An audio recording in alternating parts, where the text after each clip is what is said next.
بسم الله الرحمن الرحيم. ازيكم يا احلى متابعين؟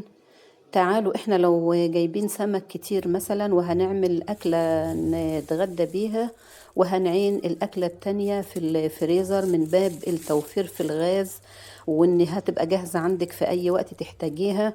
ممكن تقعد معاكي 10 ايام اسبوعين في الفريزر، وبعد كده تستخدميها وهي جاهزة. طيب احنا بنعين السمك دهوت في الفريزر من غير ما نملحه. بتشويه او بتجيبيه مشوي حسب ما انت بتستعملي الطريقة، وبعد كده بتعينيه في الفريزر من غير ما يتملح.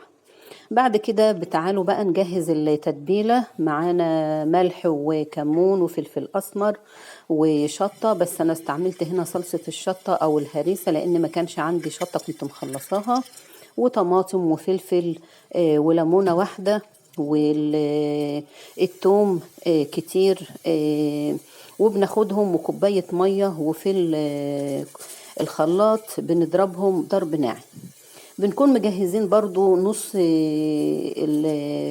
الحلة اللي احنا هنستخدم فيها التتبيلة مية ونغليها، ونستنى لما نضيف عليها التتبيلة اللي احنا عملناها في الخلاط، وبنغليها برضو. وقت ما بتغلي بقى بنبتدي ان احنا نسقط فيها السمك زي ما احنا شايفينه كده.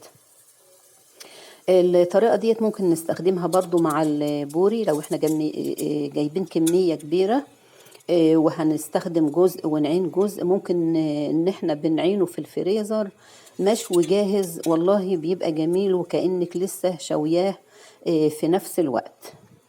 بنسيب البوري او البولتي اللي انتي شوياه في قلب مية التمليح حوالي 10 دقايق.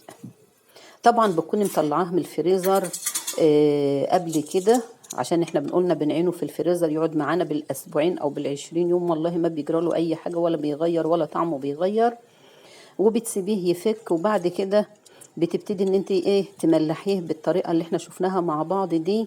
بيبقى كأنك لسه شوياه وبتملحيه للأكل. على ما تعملي طبق السلطة والرز بيكون السمك معاكي سخن كأنك لسه مطلعاه من الفرن. السمك بتاعنا بسم الله ما شاء الله هو ملحناه، وبعد ما ملحناه كمان صفينا المية اللي احنا محدقينه فيها، وخدنا التتبيلة ورشناه على السمك. بسم الله ما شاء الله زي ما انتم شايفين كده كأنك لسه مخرجاه من الفرن الوقتي. بتصبري على السمك وتسيبيه في المية حوالي 10 دقايق، وبألف صحة وعافية يا رب.